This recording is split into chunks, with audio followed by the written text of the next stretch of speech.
behind closed doors. I'm a fool for your love.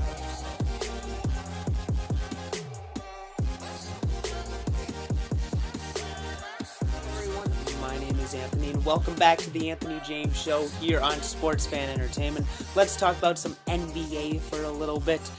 Don't talk about it nearly enough, and today I'm going to talk about my favorite team in the NBA, the Indiana Pacers. They have been in the discussion for what seems like forever about what the future of Paul George holds. Oh man, Paul George, where to begin? As a Pacers fan, I honestly was disappointed this year. They made it to the playoffs. I guess looking back, yeah, they lost 4-0 to the Cavs, but look what the Cavs have been doing. They could have gone 12-0. They choked in the last game against the Celtics. I think they should be able to win in 5 games, though.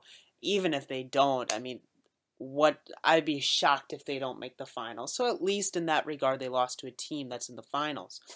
But it doesn't help the Pacers. You know, they move on from one bad coach in Frank Vogel and get Nate McMillan, who I think might even be a worse coach than Frank Vogel. I can't believe that. They bring in a lot of old guys, and I was worried about that. See, I follow the NBA, but the weird thing with the NBA and the NFL is the NFL, if you want to look at why teams win Super Bowls, most of the time it's because they've been drafting well. In the NBA, that's not necessarily the case. I mean, look at the Heat. They brought in LeBron James. Let's be honest, LeBron James and Chris Bosh, he helped too. But they brought those guys in. They went to 4 straight NBA Finals and won 2 of them. You can do those type of moves and win championships relatively quick in the NBA. So you can get by with poor drafting if you make up for moves like that. The Pacers didn't really do that, though. Bringing Al Jefferson, Jeff Teague, I mean, they bring in guys, let's be honest, they did try, but they didn't do well. It might be best for the team that Larry Bird stepped down. Honestly, it might be best. I kind of wish they went on with a new head coach, though. I don't think Nate McMillan's the guy. But honestly, this could be a discussion for a whole nother topic. How many coaches in both the NFL and NBA can you really say are good coaches? I think a lot of people think coaches aren't as good as they are. But my point stays the same. Nate McMillan is not one of the best coaches in the NBA, that's for sure. He is far from it. And the fact the Pacers made the playoffs is just a miracle. Let's be honest, they looked bad. I can't believe Lance Stevenson was the reason they started to do better. And now, unfortunately, the Pacers are putting themselves in a situation where they're probably going to lose Paul George in the very near future. Let's remember this first and foremost. He's under contract for 1 more year. People are acting like he's a free agent this offseason. I don't get that. I guess it's the media talking about it so much you expect he's going to be a free agent. Paul George is not a free agent. He's got 1 more year in Indiana. I think that's about it. At most, 1 more year in Indiana. But the Pacers need to get moving. Today I read, this could be wrong, but I read in February, the Atlanta Hawks offered the Pacers 4 first-round draft picks for Paul George. I cannot believe they didn't take that. I'm actually kind of mad that they didn't take that. Because you want to talk about what the Pacers could potentially have happen? They could see, just like with the Thunder, Paul George walk out for nothing. Look at what the Thunder got for Kevin Durant. Nothing. Nothing. I don't want that to happen. I'd rather them do like the Timberwolves did, and they traded away Kevin Love, and they got Andrew Wiggins. That was huge for the franchise. I'd rather see something like that. I think right now you'll be hearing a lot, should the Pacers give up Paul George for the number 2 overall pick? I don't think so.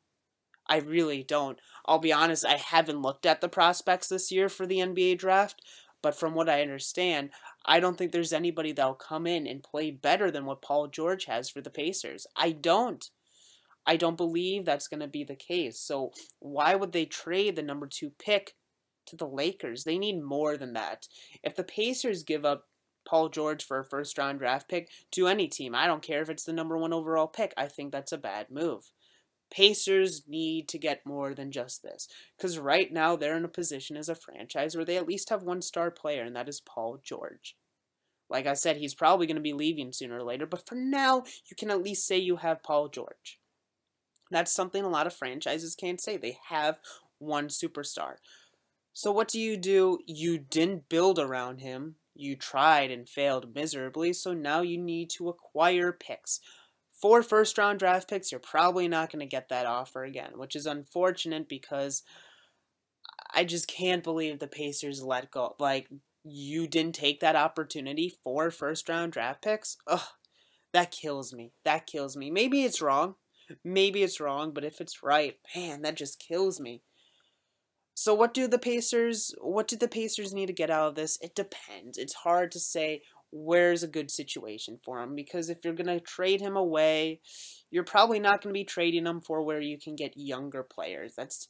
The chances aren't big. So I'd rather get first-round draft picks.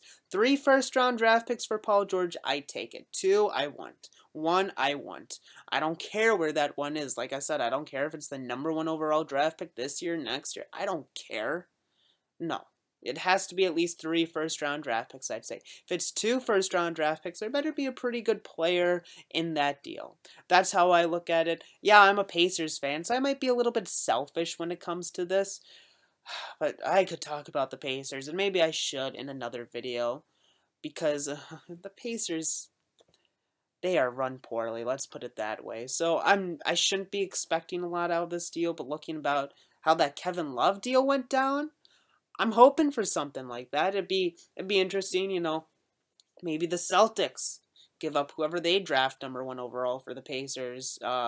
Give them Paul George and that #1 overall pick and another first round. I know I'm kind of wishful thinking there, but you know, even if it was that, I don't think I'd want to straight up whoever goes #1 overall in a future first.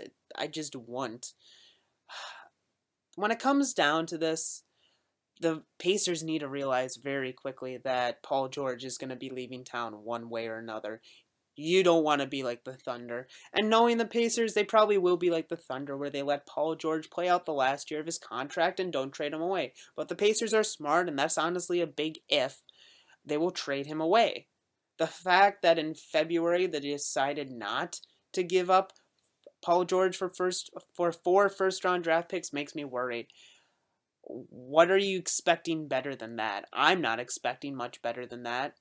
I'm not, unless you're gonna throw in Miles Turner. No, that's the one guy. If Paul George leaves, you at least have Turner.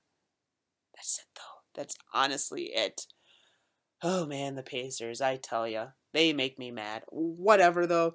Like I said, in my world, I'd like 4 first-round draft picks, or at least 3. If we're getting 2, there needs to be a decent player put in. That's how I look at it. Will it happen? Probably not, because we're talking about the Pacers. But yeah, should the Pacers trade Paul George? Yes. Yes, they should. Should they trade it for the Lakers' #2 overall draft pick? That's what I'm hearing a lot of. No. I cannot understand why. No, a straight-up trade. The Lakers' #2 for Paul George. I feel like the Pacers would be getting the lesser value of that trade. My opinion, maybe I'm wrong, who knows, maybe 5-10 years down the road, I'd be like, wow, the Pacers should have done that, or wow, the Pacers made the smart decision doing that. Time will tell, but for now, I don't think the Pacers should do that. Tell me what you think the Pacers should do. I'd love to hear your opinions in the comments below, and if you're new, you can subscribe to Sports Fan Entertainment for all your sporting needs. You can subscribe to me, Anthony James TV, link in the description. I make NFL videos. I'll be doing NBA videos too, so go check that out. You can also follow me on Twitter at Anthony James TV. My Twitter's in the description, so be sure to go follow there. I hope you enjoyed today's video, and until next time, this is Anthony. I'm out. See you all later. Behind closed doors, I'm a fool for your love.